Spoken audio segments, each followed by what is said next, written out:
Você já ouviu a expressão dívida de gratidão? Quando alguém faz algo especial por nós e nos sentimos obrigados a retribuir, movidos pela gratidão? Pois bem, isso também se aplica à realidade daquilo que Cristo fez por nós. Esse é o assunto da nossa conversa hoje. Fique comigo, nos próximos minutos nós vamos entender um pouco melhor essa verdade.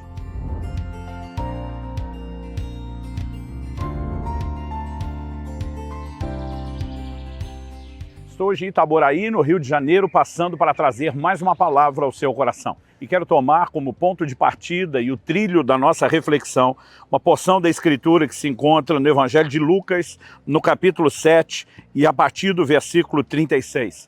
A Bíblia diz que um fariseu convida Jesus para jantar com ele e quando ele estava à mesa, a Bíblia diz no verso 37, eis que uma mulher da cidade pecadora, sabendo que ele estava jantando na casa do fariseu, foi até lá com um frasco feito de alabastro cheio de perfume. Estando por detrás, aos pés de Jesus, chorando, molhava-os com as suas lágrimas e os enxugava com os próprios cabelos. Ela beijava os pés de Jesus e os ungia com perfume. Ao ver isso, o fariseu que o havia convidado disse consigo mesmo, se este fosse profeta, bem saberia quem e que tipo de mulher é esta que está tocando nele, porque é uma pecadora. Jesus se dirigiu ao fariseu e lhe disse, Simão, tenho uma coisa para lhe dizer. Ele respondeu, diga, mestre. Jesus continuou, certo credor tinha 2 devedores. Um lhe devia 500 denários e o outro devia 50. E como eles não tinham com que pagar, o credor perdoou a dívida de ambos. Qual deles, portanto, o amará mais? Simão respondeu, penso que é aquele a quem mais perdoou. Jesus disse, você julgou bem. E voltando-se para aquela mulher, Jesus disse a Simão, você está vendo essa mulher? Quando entrei aqui em sua casa, você não me ofereceu água para lavar os pés. Essa, porém, molhou os meus pés com lágrimas e os enxugou com seus cabelos. Você não me recebeu com um beijo na face. Ela, porém, desde que entrei, não deixou de me beijar os pés. Você não ungiu a minha cabeça com óleo, mas esta, com perfume, ungiu os meus pés. Por isso afirmo a você que os muitos pecados dela foram perdoados, porque ela muito amou. Mas aquele a quem pouco se perdoa, pouco ama. Então Jesus disse à mulher, os seus pecados estão perdoados. Eu quero chamar sua atenção para essa declaração de Jesus. A quem pouco perdoa, pouco ama. A quem muito perdoa, muito ama. Ou seja, a consciência do que Cristo fez por nós gera não apenas um senso de gratidão, mas uma resposta de amor. Considerando que amar a Deus é o maior de todos os mandamentos e que devemos fazê-lo com amor total, com todo o coração, com toda a alma, entendimento e forças, se há algo que gera em nós uma consciência, uma resposta, nós precisamos não apenas entender que isso existe, mas trazê-lo para a prática da vida cristã do dia a dia e para o nosso relacionamento com Deus. A primeira pergunta a ser feita é, se para que amemos mais é só sermos perdoados mais, o que é que significa isso? Durante muito tempo essa frase me soava injusta, porque tive o privilégio, que muitos não tiveram, de nascer e crescer no lar cristão, de ser orientado nos princípios da palavra de Deus desde garoto, e em cima disso, obviamente não fiz mais do que obrigação, mas em cima disso pude fazer boas escolhas em relação a honrar a Deus e andar nos seus princípios. E de repente eu via pessoas se convertendo e usando esse texto e dizer a quem muito perdoa, muito ama, eu pensava isso é injusto. Então, se eu não me rebelei contra Deus, não me afastei dele, eu jamais vou poder amá-lo da forma como as pessoas que andarem em rebeldia, né, vão poder amá-lo. A pergunta é disso que Jesus está falando? Ele está falando de uma espécie de ficha corrida, de uma relação de pecados praticados, e eu quero garantir a você que não. Por quê? Em primeiro lugar, a Bíblia diz que não há nenhum justo, nenhum sequer. Mesmo aqueles que, como eu, não fizeram mais do que obrigação em corresponder ao ensino que tiveram, não podem, de forma alguma, dizer que não erraram. Mas quando a Bíblia fala a respeito da Escritura ter encerrado todos debaixo do pecado, ela não fala apenas de ações, como também fala da nossa própria natureza. Mas mais do que isso, quando olhamos para o apóstolo Paulo, que chega a declarar, de acordo com a justiça que há na lei, eu fui irrepreensível, o mesmo apóstolo Paulo vai declarar em 1 Timóteo, no capítulo 1, nos versos 15 e 16, que ele era o pior de todos os pecadores. Agora, como alguém que pode dizer que foi irrepreensível andando na lei, se vê como o pior dos pecadores? Paulo entendia que a sua dívida não era apenas aquilo que ele fez comparado ao que outros fizeram. A sua dívida era o quanto ele estava separado de Deus, destinado à perdição, e a compreensão daquilo que de fato ele fez, custando a morte de Jesus, o levou a um profundo senso de arrependimento. Eu gosto de dizer que entender uma grande dívida não é ter feito muita coisa errada, é entrar num profundo processo de arrependimento. O apóstolo Paulo tinha uma percepção de que se não houvesse nenhuma outra pessoa na terra, a não ser ele, ainda assim, com toda a justiça que poderia vir na lei, ele teria sido responsável pela morte de Jesus. E todos nós precisamos desse entendimento, porque a mensagem do arrependimento sempre precedeu a fé que nos leva a desfrutar o Evangelho. E ela vem sendo suprimida no Evangelho moderno. Nós precisamos entender que arrependimento profundo, uma consciência de uma grande dívida, também gerará a consciência de um grande perdão. Explicado isso, é importante a gente dizer qual é o impacto da consciência do que Cristo fez por nós.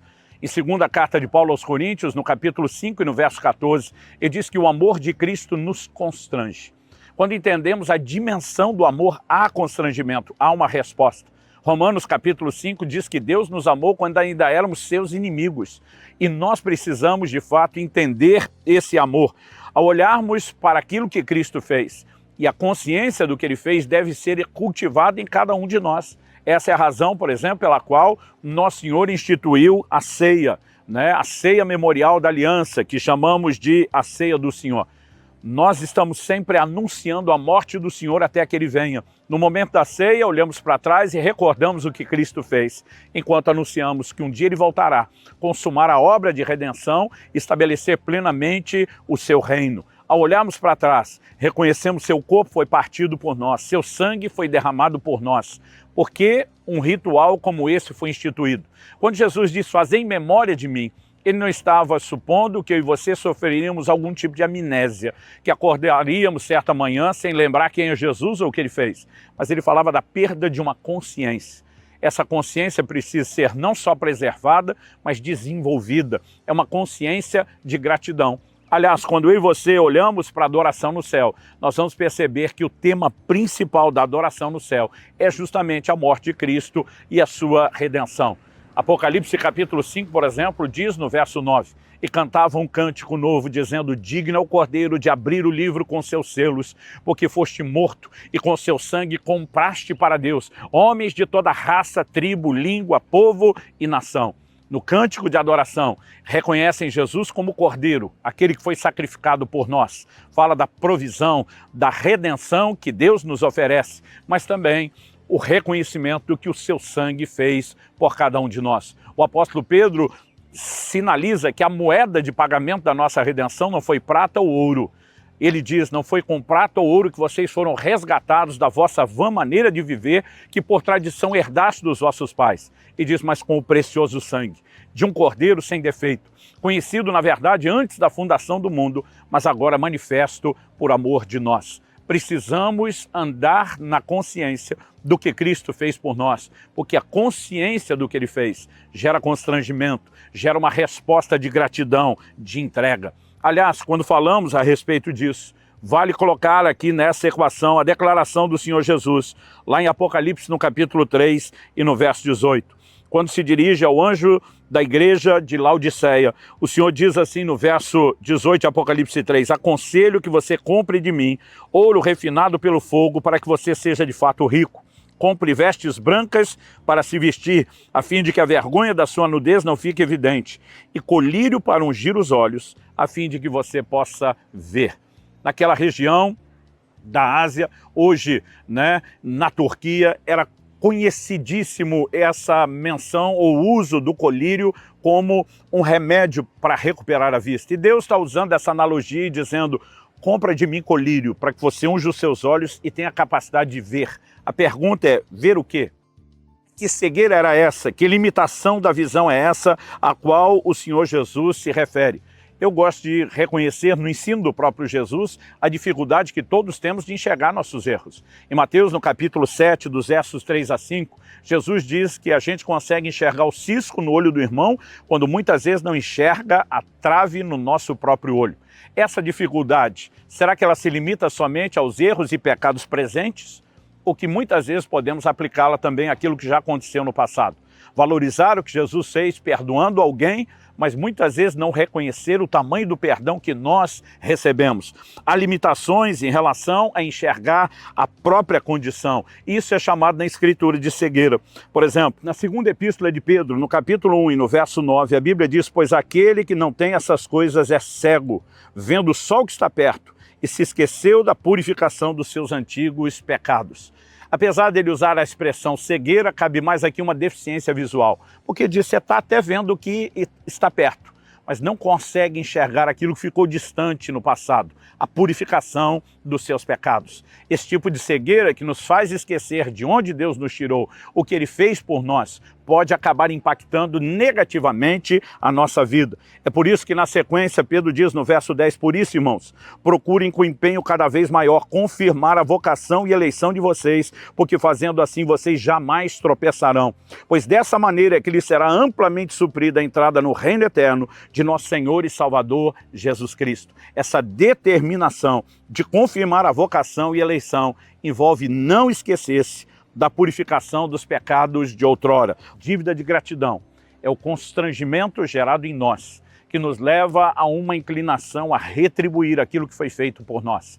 Eu tenho me disposto a ajudar pessoas que já me ajudaram muito, de uma forma como talvez não faria por outras, por causa da dívida de gratidão. E esse sentimento deve ser dirigido e aplicado na nossa relação com Deus. A consciência de gratidão permanente, contínua, pelo que Jesus fez por nós, nos guardará de esquecer, de perder a consciência, não de cair em amnésia, mas de perder a viva consciência da gratidão da obra da salvação. Por isso, um rito memorial como o da ceia foi instituído. Por isso, na adoração aqui e no céu, a redenção é o tema, e que no meu e no seu coração haja gratidão contínua. Isso nos leve a uma correspondência também contínua com o nosso Senhor.